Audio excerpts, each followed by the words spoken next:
ಶ್ರೀ ಗುರುಬಸವಲಿಂಗಾಯ ನಮಃ. ಓಂ ಶ್ರೀ ಗುರುಬಸವಲಿಂಗಾಯ ನಮಃ. ಓಂ ಶ್ರೀ ಗುರುಬಸವಲಿಂಗಾಯ ನಮಃ. ಆತ್ಮೀಯರೇ, ತಮಗೆಲ್ಲರಿಗೂ ಗುರುಪೌರ್ಣಿಮೆಯ ಹಾಗೂ ಹಡಪದಪ್ಪಣ್ಣನವರ ಜಯಂತಿಯ ಶುಭಾಶಯಗಳು. ಗುರುಪೌರ್ಣಿಮೆಯ ಈ ಸಂದರ್ಭದಲ್ಲಿ ಹಡಪದಪ್ಪಣ್ಣನವರ ವಚನಗಳಲ್ಲಿ ತಮ್ಮ ಗುರುವಿನ ಬಗ್ಗೆ ಅವರು ನುಡಿದಂಥ ವಚನದ ನುಡಿಗಳನ್ನು ನಾವು ಆರಂಭದಲ್ಲಿ ಜ್ಞಾಪಿಸಿಕೊಳ್ಳಬಹುದಾಗಿದೆ.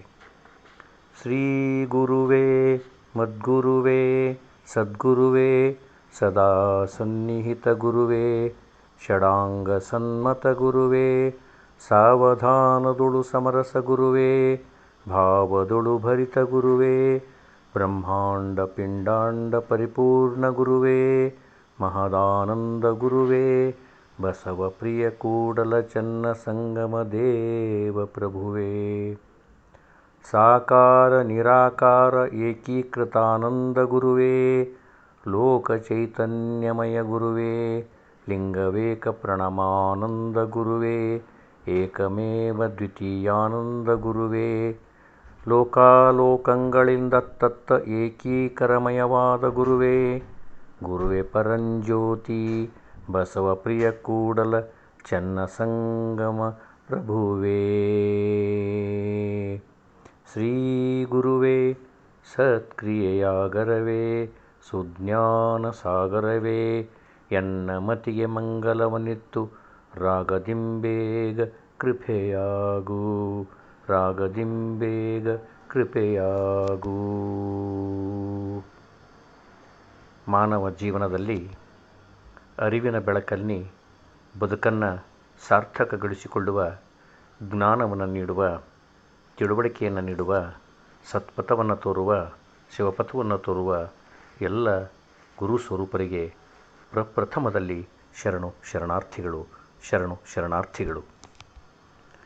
ಹಡಪದಪ್ಪಣ್ಣನವರ ಜಯಂತಿಯ ಈ ಸಂದರ್ಭದಲ್ಲಿ ಹಡಪದಪ್ಪಣ್ಣನವರ ಜೀವನ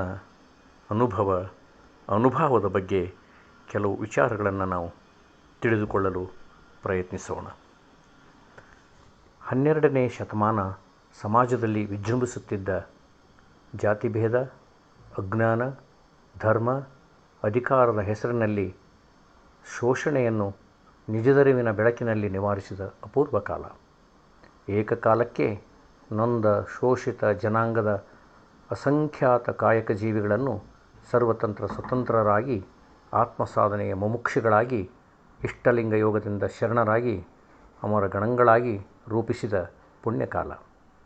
ಇದಕ್ಕೆಲ್ಲ ಕಾರಣರಾದವರು ಮಾತೃಹೃದಯದ ಸಕಲ ಜೀವಾತ್ಮರ ಲೇಸನೆ ಬಯಸಿದ ದಯವೇ ಧರ್ಮದವೆಂದು ನಂಬಿ ನಿತ್ಯ ಜೀವನದಲ್ಲಿ ಆಚರಿಸಿ ಎಲ್ಲರ ಆಪ್ತರಾಗಿ ಸಮಾನತೆಯ ಹರಿಕಾರರಾದ ವಿಶ್ವಗುರು ಬಸವಣ್ಣನವರು. ಕಲ್ಯಾಣವೆಂಬ ಪ್ರಣತೆಯಲ್ಲಿ ಭಕ್ತಿರಸವೆಂಬ ತೈಲವ ನೆರೆದು ಆಚಾರವೆಂಬ ಬತ್ತಿಗೆ ಬಸವಣ್ಣನೆಂಬ ಜ್ಯೋತಿಯ ಮುಟ್ಟಿಸಲು ಆಚಾರವೆಂಬ ಬತ್ತಿಗೆ ಬಸವಣ್ಣನೆಂಬ ಜ್ಯೋತಿಯ ಮುಟ್ಟಿಸಲು ತೊಳಗಿ ಬೆಳಗುತ್ತಿದ್ದಿತಯ್ಯ ತೊಳಗಿ ಬೆಳಗುತ್ತಿದ್ದಿತಯ್ಯ ಶಿವನ ಪ್ರಕಾಶ ಶಿವನ ಪ್ರಕಾಶ ಶಿವನ ಪ್ರಕಾಶ.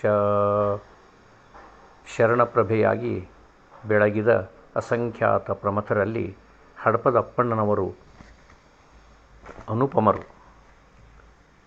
ಹಡಪದಪ್ಪಣ್ಣನವರ ವೈಯಕ್ತಿಕ ವಿವರಗಳು ಲಭ್ಯವಿಲ್ಲ. ಶರಣರು, ಸಂತರು, ದಾರ್ಶನಿಕರು ಯಾರೂ ತಮ್ಮ ವೈಯಕ್ತಿಕ ವಿವರಗಳನ್ನು ದೊಡ್ಡಸಿಕೆಯನ್ನು ಪ್ರಚುರ ಮಾಡಿಕೊಳ್ಳಲು ಪ್ರಯತ್ನಿಸಿದವರಲ್ಲ.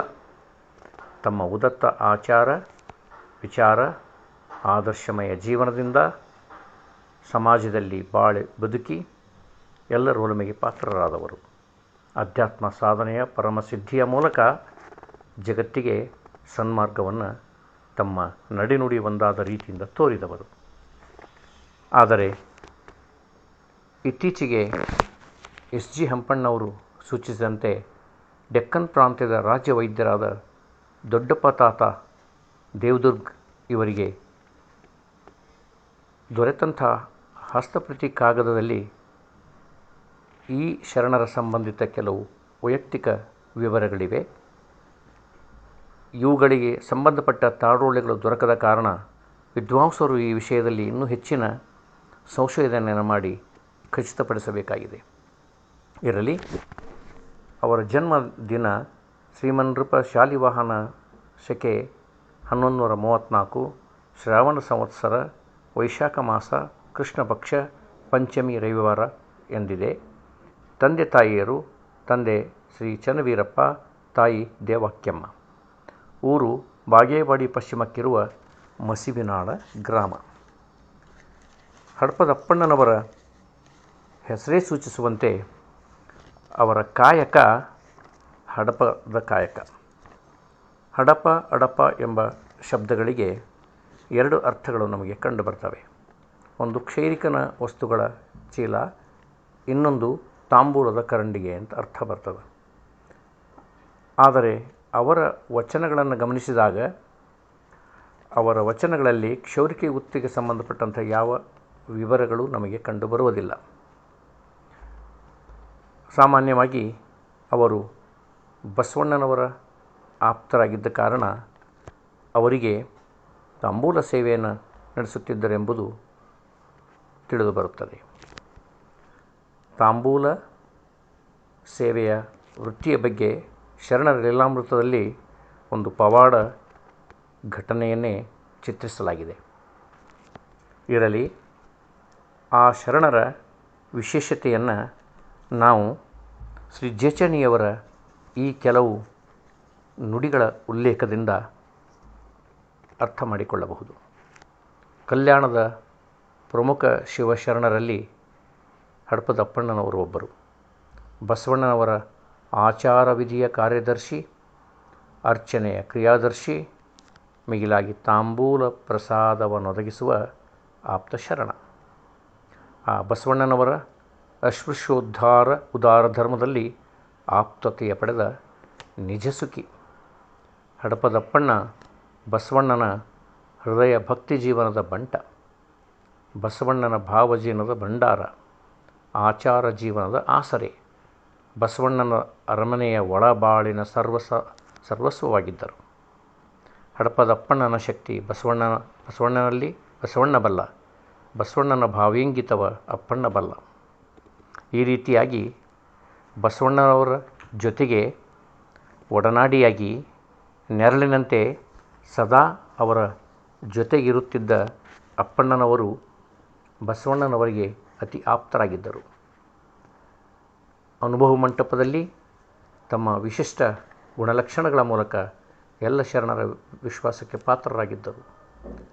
ಬಸವಣ್ಣನವರ ನೆರಳಿನಂತೆ ಸದಾ ಅವರೊಂದಿಗಿದ್ದು ಅವರ ಸುರಕ್ಷಿತತೆ ಮತ್ತು ಸುಭದ್ರತೆಗೆ ಕಣ್ಗಾವಲಾಗಿದ್ದರು. ಅವರು ಭಗವದಿಚ್ಛೆಯಂತೆ ಬಸವಣ್ಣನವರ ಮಿತ್ರರಾಗಿ ಅವರ ಸುಖ ದುಃಖಗಳಲ್ಲಿ ಜೊತೆಗಿದ್ದು ಅವರ ಕಾರ್ಯದರ್ಶಿಯೇ ಆಗಿದ್ದರು. ಬಸವಣ್ಣನವರು ಅಪ್ಪಣ್ಣವರಿಲ್ಲದೆ ಇರುತ್ತಿರಲಿಲ್ಲ. ಬಸವಣ್ಣನವರ ಸಮಾಜೋಧಾರ್ಮಿಕ ಕೈಂಕರ್ಯಗಳಲ್ಲಿ ಇತರ ಶರಣರಂತೆ ಇವರೂ ಕೂಡ ಮಹತ್ವದ ಸಹಾಯಕರಾಗಿ ಕಾರ್ಯನಿರ್ವಹಿಸಿದ್ದು ಕಂಡುಬರುತ್ತದೆ. ಲಿಂಗಾಯತ ಧರ್ಮ ಸಿದ್ಧಾಂತ ನಂಬಿ ಉಪದೇಶಿಸಿ ಆಚರಿಸುವಲ್ಲಿ ಅಮರ ಗಣಗಳಲ್ಲಿ ಇವರು ಒಬ್ಬರಾಗಿದ್ದರು. ಅನುಭವ ಮಂಟಪದ ಅರಿವಿನ ಮನೆಯ ಚರ್ಚಾ ವೇದಿಕೆಯಾಗಿ ನಿರ್ಣಾಯಕ ಸಂಸತ್ತಿನಂತಿತ್ತು. ಅದರಲ್ಲಿ ಸಕ್ರಿಯವಾಗಿ ಪಾಲ್ಗೊಂಡ ಪ್ರಮುಖ ಶರಣರು ಅಪ್ಪಣ್ಣನವರಾಗಿದ್ದಾರೆ. ಅಪ್ಪಣ್ಣನವರ ಗುರುಗಳು ಚನ್ನಮಲ್ಲೇಶ್ವರರು. ಅವರು ತಮ್ಮ ವಚನಗಳಲ್ಲಿ ಚನ್ನಮಲ್ಲೇಶ್ವರನ ಮೇಲಿಂದ ಮೇಲೆ ಸ್ಮರಿಸಿಕೊಳ್ಳುತ್ತಾರೆ, ಅವರ ಗುಣಗಾನವನ್ನು ಮಾಡುತ್ತಾರೆ. ಅವರಿಗೆ ಪ್ರಪ್ರಥಮವಾಗಿ ಇಷ್ಟಲಿಂಗ ಪರಿಚಯವನ್ನು ಮಾಡಿ ದೀಕ್ಷೆಯನ್ನಿತ್ತು ಶಿವಪಥದಲ್ಲಿ ಮುನ್ನಡೆಯುವ ಸತ್ಪಥವನ್ನು ತೋರಿಸಿದವರು ಚನ್ನಮಲ್ಲೇಶ್ವರರೇ ಎಂಬುದು ತಿಳಿದು ಬರುತ್ತದೆ. ಆದ ಕಾರಣ ಅಪ್ಪಣ್ಣನವರು ಬಸವಣ್ಣನವರ ಜೊತೆಗೆ ಸದಾ ಇರುತ್ತಿದ್ದ ಸಂದರ್ಭದಲ್ಲಿ ಅವರ ಆಧ್ಯಾತ್ಮಿಕ ನಿಲುವನ್ನು ಅವರ ಒಂದು ವಚನಗಳಲ್ಲಿ ನಾವು ಕಾಣಬಹುದಾಗಿದೆ.